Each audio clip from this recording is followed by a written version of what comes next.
So we're going to start off this morning. Boys and girls, this is for you, okay? Are we listening? This morning's story is about, what does that say up there? 10, oh, you're looking that way. Help me, Kel, I've got to keep on top of you. 10 men. 10 men. And these 10 men had something that the Bible calls leprosy.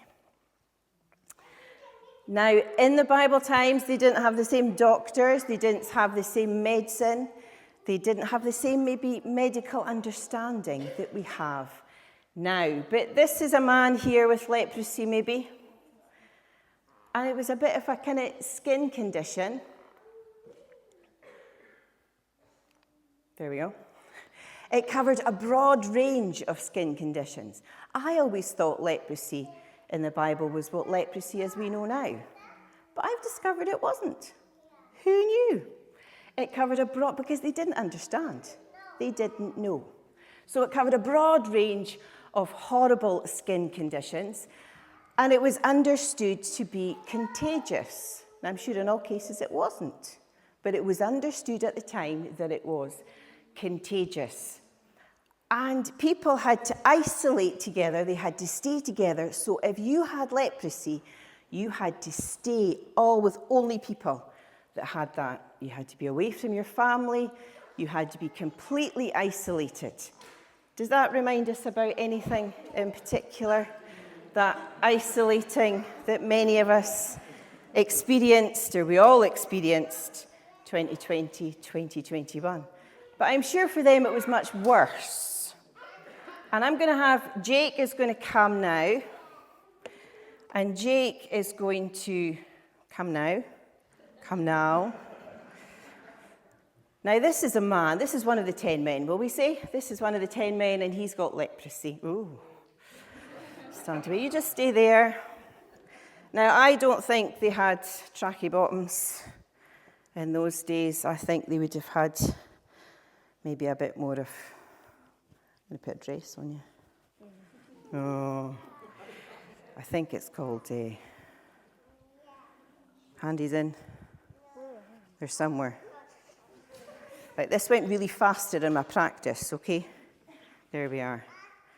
Oh, doesn't he look good? Yeah, he looks more like... No, it looks like a big for me. Yeah, and then we'll just check that like that. There we go. Beautiful. Oh, there's a man with leprosy. Now, how did we know that he had leprosy? What if it was on a part of his skin, not on his face? How would we know to stay away from you? I think you might have had a bell, maybe. Can you ring the bell? Oh, it's to stay away from him. Do you know what else they might have had? Thank you very much. I'm taking that away now. Do you know what else? I think they also might have had sign. What does that say? When I showed it to Robbie, he said it was Uncle Ann or something, he said. What does that say? Unclean. Unclean. They would have gone about maybe with that sign, unclean. And it didn't matter your background, where you came from, who your family were, what your job was. If you had leprosy, nobody else went near you. You look very good. Thank you. Give him a round of applause. Thank you very much. Thank you, sir. You can go and sit down now. Do you want to keep that on? Okay, then. Fabulous. So what we're going to do is we're going to listen to that story, that Bible passage being read. And you can find it in the book of Luke, in the New Testament, chapter 17, and it's in verse 11 to 19. So what we're going to do is instead of watching a story, we're going to watch a video of the Bible passage being read to us in with a I'll just show it to you, will I? I'll just show it to you. Oh, there we go. That was my slide.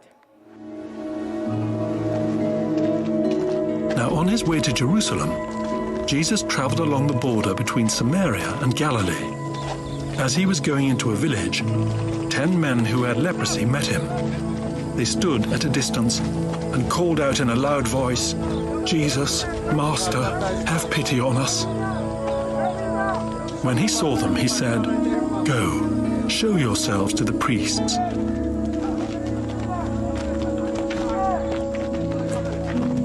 And as they went, they were cleansed.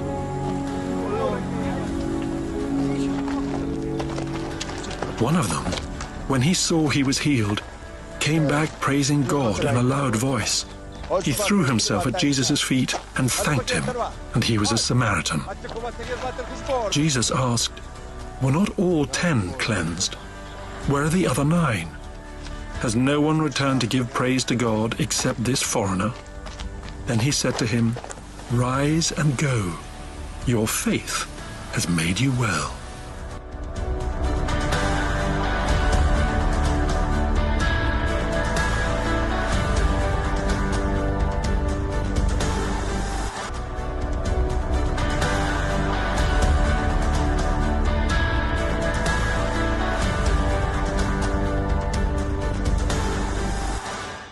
Now, back to today's story.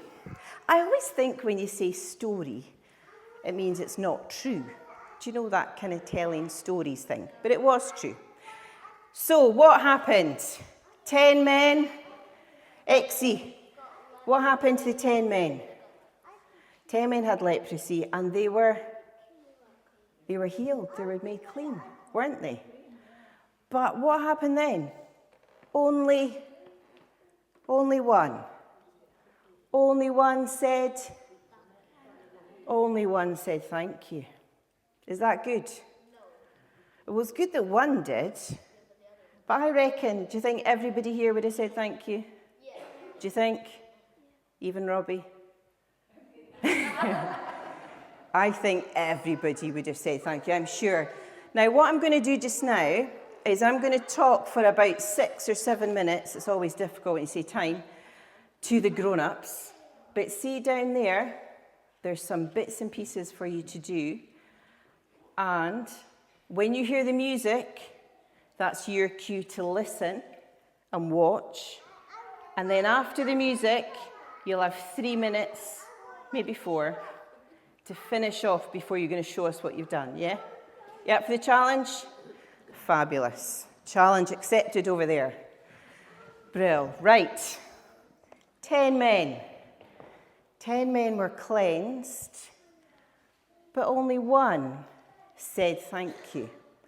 And I really thought before I looked at this, I really thought that this would be a message of thankfulness. But you know, there's a bit more to it than that.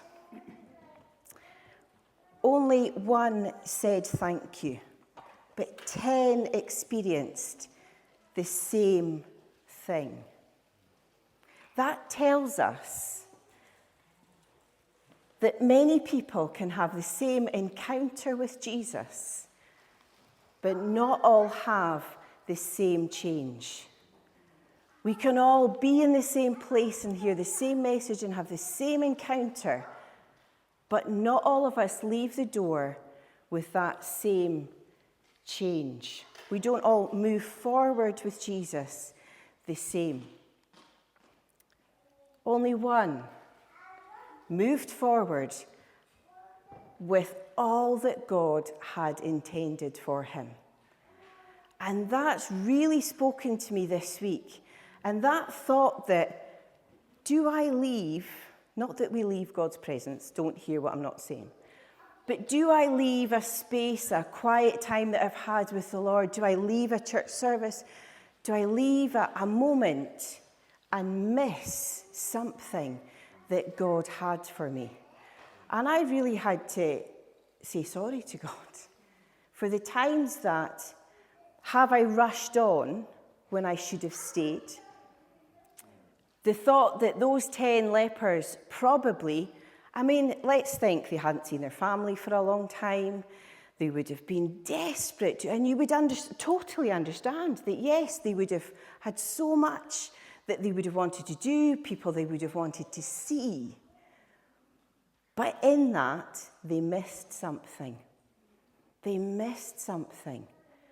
And do I get caught up with other things and people to see and things to do And do I miss something? And that's really challenged me this week.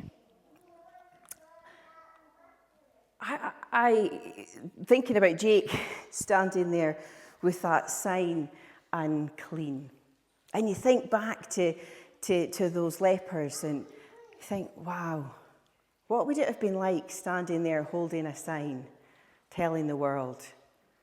Could you imagine holding a sign yourself with the worst sin you've committed, holding something up so everybody could see? It must have been just awful and completely isolated from society. When I read the passage, 2 words jumped out, and I just highlighted these 2 words. The first word was met. As he was going into the village, 10 men with leprosy met him. They met Jesus. Wow. To meet Jesus. And the next word was saw. When he saw them. When Jesus saw them. These men met Jesus and he saw them. He saw their pain. And I don't necessarily mean physical pain, because yes, some of them would have had physical pain, but there's the pain of isolation, there's the pain of loneliness, there's the pain, so much pain. Emotional pain, mental pain, physical pain, pain in general. He saw their pain. And today, Jesus still moves towards people who are in pain, doesn't he? All of us experience pain and suffering from differing degrees, and Jesus sees us in that. Nothing opens up your heart to the need of a saviour, to the need of hope, more than pain. And these men would have felt quite hopeless. But I'm sure they would have heard about Jesus, and in that, hope would have risen. But I thank the Lord that verse doesn't stop there. That I didn't tell you about the verse, did I? That verse that Robbie actually mentioned on Thursday night. In this world you will have trouble, suffering, whatever you will have. It's one of those promises that we just don't like, isn't it? We like the happy promises. We don't like necessarily that promise, but I kind of think we should like it, because it doesn't stop there, does it? And quite often we quote that and we stop there, don't we? Oh, well, we were promised we'd have suffering. We were promised we'd have trouble. We'll just be fine with our trouble. We stop there. But it goes on, doesn't it? It carries on to say, I have overcome. I have overcome. He has won the victory. And in that we rejoice. Now the lepers, this other thing that struck me, the lepers, they were still sick when Jesus asked them to go, weren't they?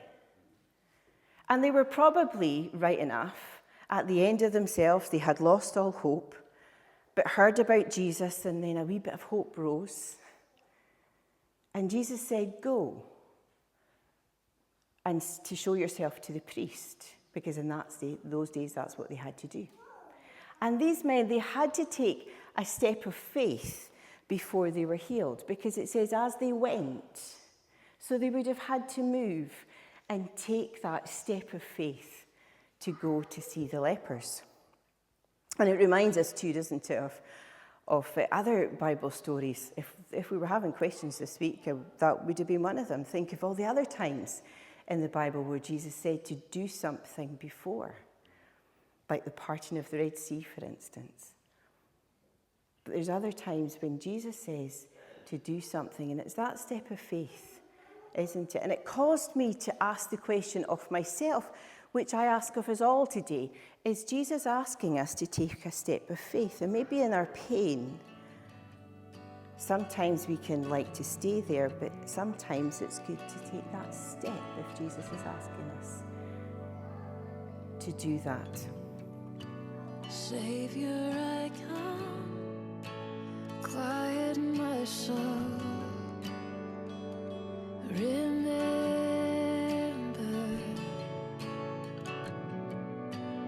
redemption's hill, where your blood was spilled for my ransom. Everything I once held dear, I counted all as lost. Lead me to the cross where your love poured out.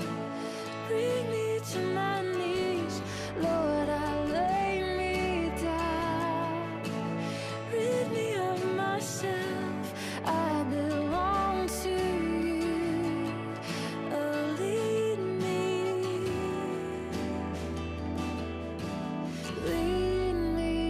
to the cross.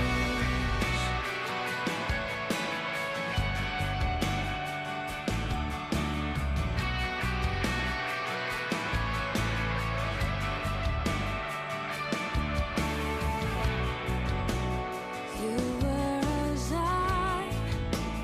tempted and tried, human. The Word became flesh, bore my sin and death. Now you're risen.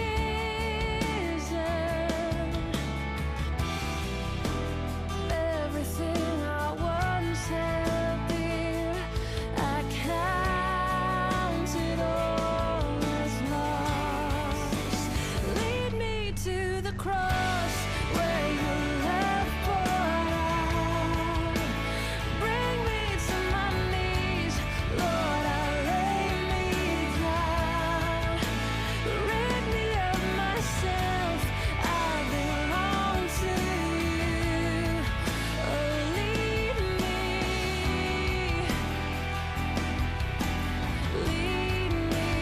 to the cross.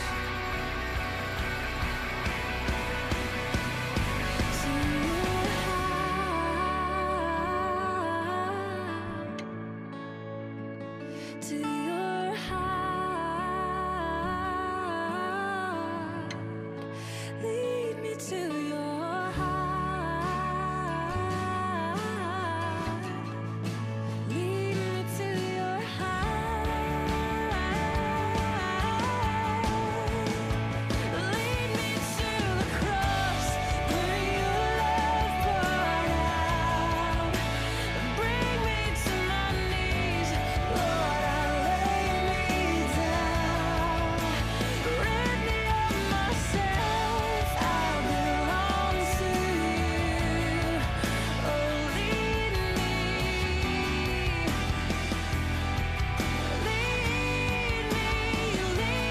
to the cross where your love poured out.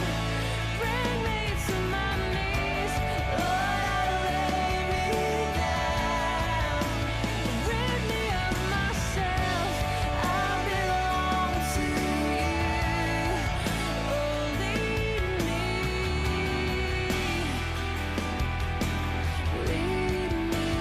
to the cross. Quite a powerful visual, isn't it? Quite a powerful visual. You know, we all have a disease that separates us from God. And the Bible calls that sin. In coming to Jesus, the healer, Jesus, the healer, like that one leper, it is the best thing that you can do. Verse 17, Jesus asked, "Were not all 10 cleansed? Where are the other 9? Has no one returned to give praise to God except this foreigner?" Then he said, "Rise and go. Your faith has made you well." 10 were cleansed, but only one was made well. Healed from their leprosy, those 10, but the well. Now, I understand from the Greek that word well means zozo, meaning whole body and soul and spirit healing. That wellness of being well. All of you. That one leper left knowing completeness. He had a new identity. Like these people behind me, his name was changed. He was made well. Have you met Jesus yet? Have you met him? Now we know that those 10 men met Jesus, and we know that Jesus saw them, and we know all 10 were healed from leprosy, but only one was made well. If you're in pain today, in whatever form, then my encouragement to you is to draw close to Jesus like that one leper. Because Jesus, the Bible tells us, doesn't it? Jesus draws close to you. And he is just waiting for you to draw close to him. He is waiting for it. Have you thanked the healer yet? You know, there's the new name. Well, yay. The Bible's got lots of psalms of thankfulness, and those who know me know how much I love the psalms. And that's just one that I love. It's one of mine that I love. And it's good to thank him. But there's more than that. There's the drawing close with. Because 10 met him, and only one was made well. And my encouragement this morning is this, that remember that many people can have the same encounter with Jesus, but not all move forward with the same change. Will you be like the one, or will you be like the 10? And maybe you think, it's fine. I've met Jesus before. It's all cool. It's fine. I've met him. Well, so did those 10. And maybe you think, well, I've had a special encounter with Jesus. I've thanked him. And I've been like that one leper who went back to say thank you. And my question is this: are you still like that one leper? Are you still drawing close to him? Are you still in that place of thankfulness? Or have you kind of reverted back to be more like the other 9 and gone off with your busyness and done all the bits and pieces and caught up and told the family this, that, and the next thing? Or are you like that one leper? Because my prayer is that all of us leave this place and move forward with all that God has intended for us. Amen? Amen. Thank you very much to my helpers. Thank you. Oh, and they tidy up too. How good is that? Fabulous. Now I've got to start thinking about next week. What can I get them to do? Thanks, team. That's brilliant. Now, I left the children with a challenge. You can stay up, yeah. I left the children with a challenge. Have they accepted the challenge? Is anyone going to come up and show me what you've done? Come on then. Look at all this space. Oh, right. What have you got now? Are you going to read it out for me? I don't have a microphone. You don't know? What does that say? Oh, I don't know. What, I never did one myself. Enter his gates with thanks. Sorry again? Enter his gates with thankfulness. Thanksgiving. Go into his Courts. with Praise. And it's from Psalm 100. Fabulous. Show it up so everybody can see. You had a wee kind of, you had to figure it out. There we go. Oh, there is a thing in the thing. There is one.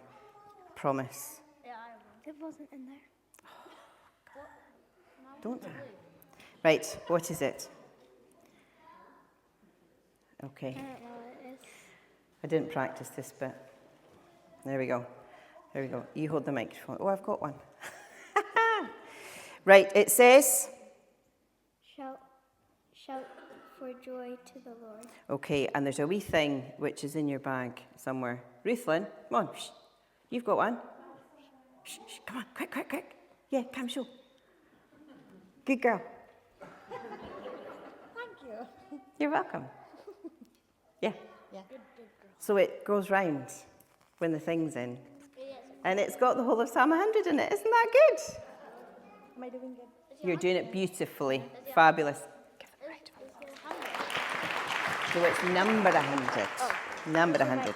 Thank you very much.